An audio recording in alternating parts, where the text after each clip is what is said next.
नमस्कार, capital TV का खास शो राहुल का अग्निपथ देख रहे हैं आप। मैं हूं आपके साथ पूजा।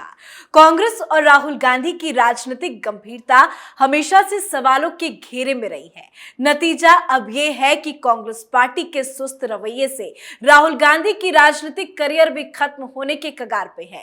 राहुल गांधी की सदस्यता तो गई, पर इसे बहाल करने के लिए कोई जोश कांग्रेस पार्टी में नजर नहीं आ रहा। कांग्रेस पार्टी की पूरी स्ट्रेटजी फेल हो गई, जिससे राहुल गांधी भी काफी ज्यादा नाराज है और लगता है राहुल गांधी कोप भवन में पहुंच गए हैं। इसी बीच अब खबर ये सामने आई कि जहां से बयान देकर राहुल गांधी ने सांसदी गंवाई, वहीं से अब राहुल गांधी खुद आंदोलन शुरू करेंगे। दरअसल कर्नाटक के कांग्रेस अध्यक्ष DK शिव कुमार ने प्रेस कॉन्फ्रेंस कर सत्यमेव जयते आंदोलन की जानकारी दी और बताया है कि राहुल गांधी 5 अप्रैल को कर्नाटक के कोलार से पार्टी के राष्ट्रव्यापी आंदोलन की शुरुआत करेंगे। खास बात यह है कि ये वही जगह है जहां 2019 में उन्होंने मोदी सरनेम को लेकर बयान दिया था, जिसके लिए उन्हें मानहानि के मामले में दोषी ठहराया गया और उनकी संसद सदस्यता चली गई। तो सवाल ये है कि क्या इस आंदोलन से राहुल गांधी कांग्रेस को कोई फायदा होगा? चुनाव को देखते हुए क्या राहुल गांधी विक्टिम कार्ड खेलने की कोशिश कर रहे हैं? साथ ही कांग्रेसियों ने मेरा घर आपका घर की मुहिम छेड़ी है, उस पर भी चर्चा करेंगे। साथ ही राहुल गांधी को पटना कोर्ट से लगे एक और बड़े झटके की भी जानकारी देंगे। चर्चा के लिए मेरे साथ हमेशा की तरह स्टूडियो में मौजूद हैं कैपिटल टीवी के एग्जीक्यूटिव एडिटर राजीव जी। राजीव जी, बहुत बहुत स्वागत है आपका। धन्यवाद। राहुल गांधी ने जिस तरह से कर्नाटक से विरोध जताने की कोशिश की है, क्या वो विक्टिम कार्ड खेल रहे हैं? देखिए, राहुल गांधी को जिस तरीके से पेश करने की कोशिश की जा रही है और इस आंदोलन अभियान का नाम क्या दिया गया है? सत्यमेव जयते, सत्य की विजय होती है। यानी कि कांग्रेस ने पहले ही मान लिया कि राहुल को सजा मिलना सत्य की विजय है। अगर इनको लगता, थोड़ा भी कंफ्यूजन होती कि कोर्ट का फैसला सत्य का फैसला नहीं है, वो असत्य की विजय है, तो ये लोग असत्यमेव जयते लिखा करते। अभियान तो उसी के लिए चलाया जाना था, क्योंकि अभी जो सच सामने है, सच्चाई यही है, सत्य यही है कि राहुल गांधी ने कोलार में जो बोला उससे एक पूरी की पूरी कम्युनिटी की प्रतिष्ठा की हानि हुई है और इस मामले में कोर्ट में अपील की गई। ऐसा भी नहीं है कि सरकार ने कोई एक्शन लिया कि आपने ऐसा कहा तो सरकार मनमाने तरीके से आपके खिलाफ कोई एक्शन ले रही है। ये तो कोर्ट की प्रक्रिया, जो संविधान कानून कहता है, उस कानून के दायरे में जाके इन लोगों ने सत्य की विजय के लिए अपील की कि सत्य हमारे साथ है तो कोर्ट का फैसला हमारे साथ होगा। इसलिए राहुल गांधी उसी कानूनी, संविधान और कोर्ट के सजा के भुक्तभोगी हैं, जिसके कारण उनकी सदस्यता गई है। वो भी सुप्रीम कोर्ट के उस फैसले के बाद कानून बना है जिसमें कहा गया कि भ्रष्टाचारियों को, दोषियों को, अपराधियों को संसद में जाने का कोई अधिकार नहीं है। जो नियम बनाते हैं, कानून बनाते हैं, जहां से कानून बन के सामने आता है, वो कानून बनाने वाले ही अपराध की सजा भुगतने वाले हों तो वो कैसा कानून बना पाएंगे? तो जो कोर्ट में लिखा होता है सत्यमेव जयते, उसको इन लोगों ने स्वीकार कर लिया और राहुल गांधी को बोला है कि सत्य की विजय हुई है और उसी सत्य के कारण आपको सजा हुई है। इसलिए यहां आकर आप यही बोलिए कि मोदी सरकार सत्य पे चल रहा है। या अब राहुल गांधी के सामने ये समस्या कर्नाटक में है, क्योंकि कर्नाटक जाते ही वहां पर कांग्रेस की मुसीबत दुगनी तिगुनी होने वाली है। चुनावों में राहुल गांधी का रवैया और पिछले विधानसभा चुनाव में जो राहुल गांधी का तरीका रहा था, ये दोनों के कारण कर्नाटक कांग्रेस में 3-3 गुट बने हुए हैं पहले से ही। 2019 में चुनाव हुआ, चुनाव के बाद क्या हुआ? राहुल गांधी, कांग्रेस और JDS दोनों का जो गठबंधन हुआ वो बिल्कुल असमान गठबंधन था। राहुल गांधी के कहने पर वहां JDS के सामने कांग्रेस ने सरेंडर कर दिया, जबकि सिद्धारमैया चाहते थे, DK शिव कुमार जो अभी हैं वो भी चाहते थे।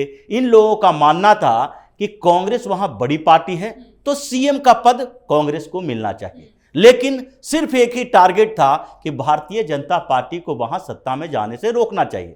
और इसीलिए इन लोगों ने जनता दल सेकुलर के सामने सरेंडर कर दिया, उनको मुख्यमंत्री का पद दे दिया, लेकिन कांग्रेस में विद्रोह हुआ। इसी आधार पर कांग्रेस में विद्रोह हुआ कि राहुल गांधी कर्नाटक की राजनीति को जाने बिना यहां आकर इन्होंने जनता दल सेकुलर के सामने सरेंडर किया है, क्योंकि इनको लग रहा है कि जेडीएस के साथ मिलकर अगला चुनाव लड़ेंगे, विधानसभा का भी और लोकसभा का भी एक गठबंधन पार्टनर हमें मिल जाएगा। अब गठबंधन पार्टनर तो मिला नहीं, जनता दल सेकुलर ने अलग राग अलाप लिया है। दूसरी बात, जब ये कांग्रेस के अंदर मंथन चल रहा था, सारे विधायक परेशान थे, तो उसी समय कांग्रेस के विधायकों ने त्यागपत्र देना शुरू कर दिया। रिजिग्नेशन के बाद कांग्रेस और जेडीएस की सरकार भी गिरी, भारतीय जनता पार्टी की सरकार बनी और अब फिर से राहुल गांधी को वहां भेजा जा रहा है। और जैसे ही राहुल गांधी वहां जाएंगे, वहां मंच पर ही हंगामा होना तय है। जैसे कि वायनाड में जब प्रदर्शन हो रहा था तो कांग्रेस के दो खेमा आपस में भिड़ गए, सबको आगे की पंक्ति चाहिए थी, इसलिए यूथ कांग्रेस आगे जाने के लिए तैयार है और कांग्रेस कमेटी के जो लोग हैं वो भी आगे की पंक्ति में जाना चाहते हैं, ताकि वहां लोकल मीडिया में जो फुटेज चले, जो अखबारों में फोटो छपे, उसमें उनका फोटो सामने में दिखाई पड़े और वो फोटो फिर सोशल मीडिया पर जाए, राहुल गांधी के ट्विटर पर जाए और राहुल गांधी देख सकें कि ये लोग हमारे सबसे बड़े चमचे हैं, क्योंकि कांग्रेस का कल्चर ही चमचागिरी का है। इसलिए जैसे ही राहुल गांधी का जो आंदोलन शुरू होगा कर्नाटक में कांग्रेस 15 से 20% अपना वोट खो देगी। जो स्थिति कांग्रेस के नेताओं के बीच है, वहां पर पहले से क्या हुआ, चुनाव की घोषणा होनी थी, उससे पहले ही कांग्रेस ने वहां फंड इकट्ठा करने का अभियान चलाया और उसमें भी विधायकों से के उम्मीदवार बनने वालों से कह दिया कि 2 लाख रुपया पहले जमा करो, उसके बाद आप लाइन में हाजिर होगे कि आपको नॉमिनेट किया जाए कि नहीं वहां पर विधायक के उम्मीदवार बनाने के लिए। उसके बाद जब आप विधायक के उम्मीदवार बनाओगे तो भी पार्टी फंड में पैसा देना पड़ेगा। ये तो सीधे तौर पर यह कहा जा सकता है कि कर्नाटक में कांग्रेस ने सारी टिकटें बेची है। ये तो सामने से इतना पैसा चाहिए और ये राहुल गांधी के लिए चाहिए, सोनिया गांधी के लिए चाहिए, ये कांग्रेस के सेंट्रल कमेटी के लिए चाहिए कि ये लोग ऐश मौज कर सकें, दिल्ली से वहां जाने के लिए हवाई जहाज का इस्तेमाल पार्टी के पैसे से करें और पार्टी के पास पैसा अगर कम है तो उसका इस्तेमाल आप फंड रेज करने के लिए करो, उन्हीं से टिकट के लिए पैसे लोगे। और पर्दे के पीछे से कितने पैसे लिए जा रहे हैं इसकी जानकारी तो नहीं है, लेकिन वहां पर 3 गुट कांग्रेस के बन चुके हैं। डीके शिव कुमार ने यह अनाउंस किया, वो प्रदेश अध्यक्ष हैं, लेकिन उसके बीच में एक सिद्धारमैया है जो पहले से ही डीके शिव कुमार के दूर विरोधी है।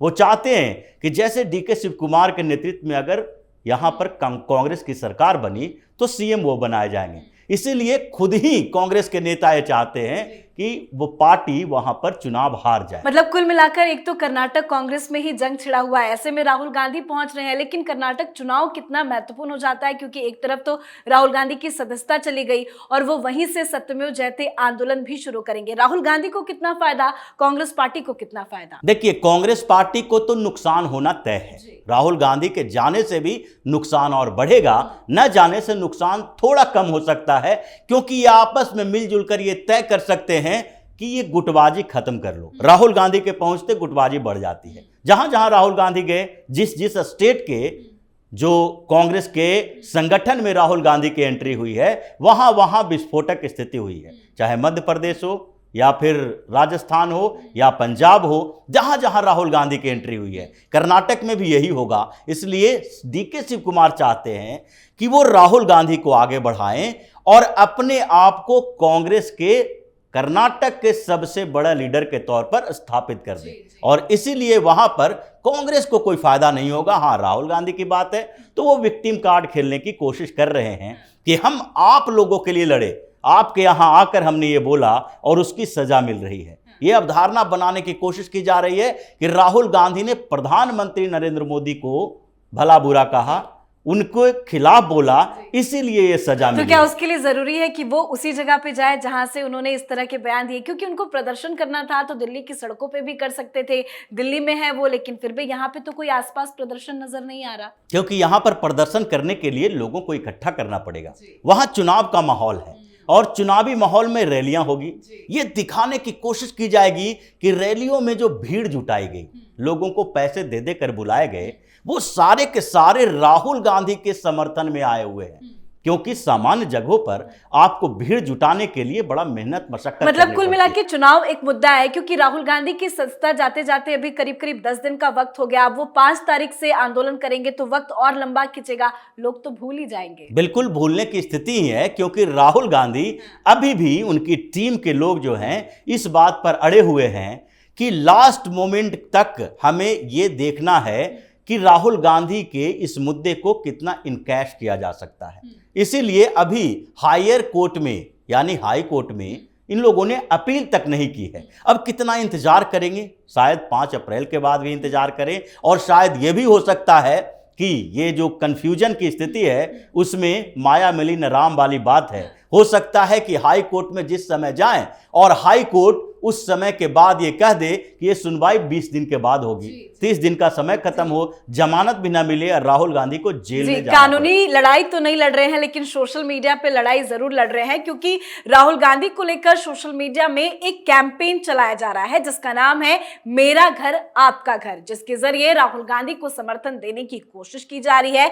आपको हम वो तस्वीरें दिखा रहे हैं, आप इन तस्वीरों में देखिए जो सोशल मीडिया पर खूब इस तरह की तस्वीरें, पोस्टर वायरल हो रहे हैं। लोग अपने घरों में पोस्टर लगा रहे हैं जिसमें लिखा हुआ है मेरा घर राहुल गांधी का घर। आम जनता से लेकर बड़े बड़े नेता इस पोस्टर के जरिए राहुल गांधी को बंगला खाली करने के नोटिस के खिलाफ विरोध जता रहे हैं। ये किस तरह का विरोध है? देखिए, ये विरोध जो है वो सोशल मीडिया पर विरोध चल रहा है।